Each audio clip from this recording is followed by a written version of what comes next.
have a preview of the campaign builder Dungeons and Ruins from Tales of the Valiant, Kobold Press, and that's basically what I'm looking at now.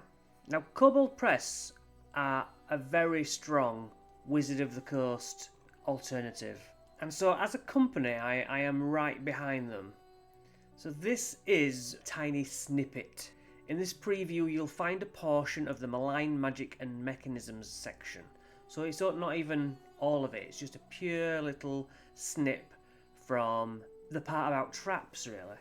This section provides a portion of the guidance given on how to effectively design and use traps. It also includes 3 ready-made traps. Every trap description includes a trigger, effects, and resolution. Trigger, obviously what makes it go off. Effects, for example, a trap's effect might detail the save DC required to resist a trap's damage and the amount of damage creatures take when they are in that area. So severity, obviously some are like mild, so a save DC of 10-11, that's, you know, around, let's call it 50% chance of succumbing to it. And then dangerous, 12 to 15. A moderate DC there. And it's a trap. Generally speaking, you don't expect a trap. And deadly, the save is 16 to 20, but it has a +9 to +12 attack bonus. And I do like how it's all in D10s. Is that a normal thing? I don't think so. So tier being the level of character, and then some are just like a niggly setback, some are outright dangerous, and then some are properly deadly. 132 average damage. Whew. Create your own traps. 1d4. Mechanical, complex, magic, complex. Placement on a lock, on a entrance, an item, an area range of a specific thing, yeah. Floor, a part of a wall, the entirety of a room. Discovering command words. Creating opportunities for PCs to discover a command word for a trap, magic item or similar item before they encounter it is a great way to reward exploration. Finding a scrap of paper with a single word written on in a guard's pocket or discovering an arcane phrase scratched into the wall of a prison helps a location feel full of secrets waiting to be uncovered. Yeah, and it really depends on the order of rooms that the characters go in. Effects of a trap. Deal damage, inflict a disease, activate another hazard, that's good. Inflict a curse, niche I would have thought. Delivers a poison, creates a barrier, summons creatures. Yeah, these are all good. Trap detection via passive perception, yep. Tripwire perhaps. Detect magically via a spell, yeah. Find or decipher a warning. That would be good if there's like words that they don't understand, telling that someone's written warning of a trap, or it's in a language they don't speak. I like that. So it seems like this is the meat of this preview. Gravity well. This trap repeatedly reverses gravity to pulp creatures caught in its area. A creature steps on a magical rune painted in the centre of the trap area. When triggered, you roll initiative. Creatures that are unaware of the trap are surprised. Like that. That's good. On the first turn, creatures and unattended objects in a 30-foot radius centred on the rune fall upwards 50 feet, and if a ceiling breaks the fall, they take 1d6 bludgeoning damage for each 10 feet they fell, and are prone on the ceiling. Okay, yeah, so it's just reversed. Yeah, literally reverse gravity. The falling rule. I was thinking you take fall damage upwards and then fall damage downwards. I thought it was going to just keep doing that.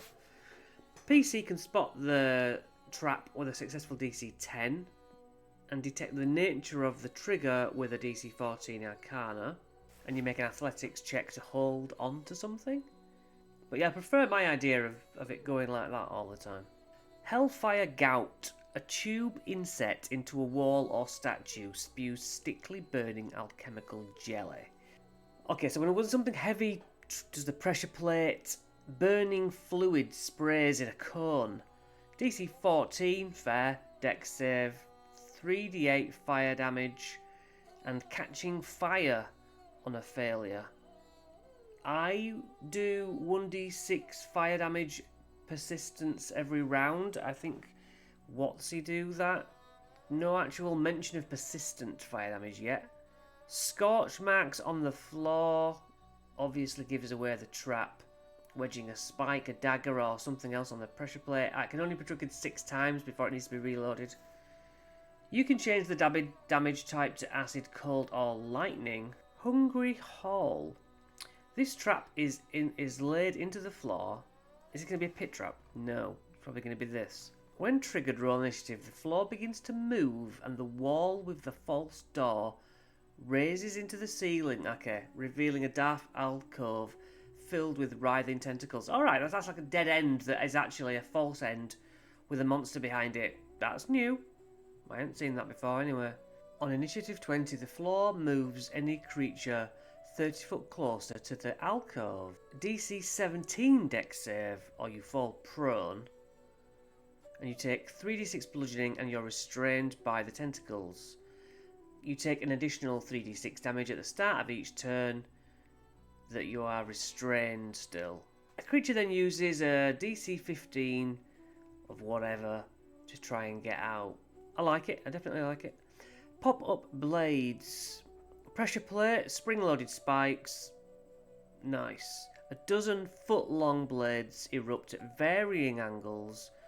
The blades have +5 to hit and deal 2d8 slashing. They retract into the ground again.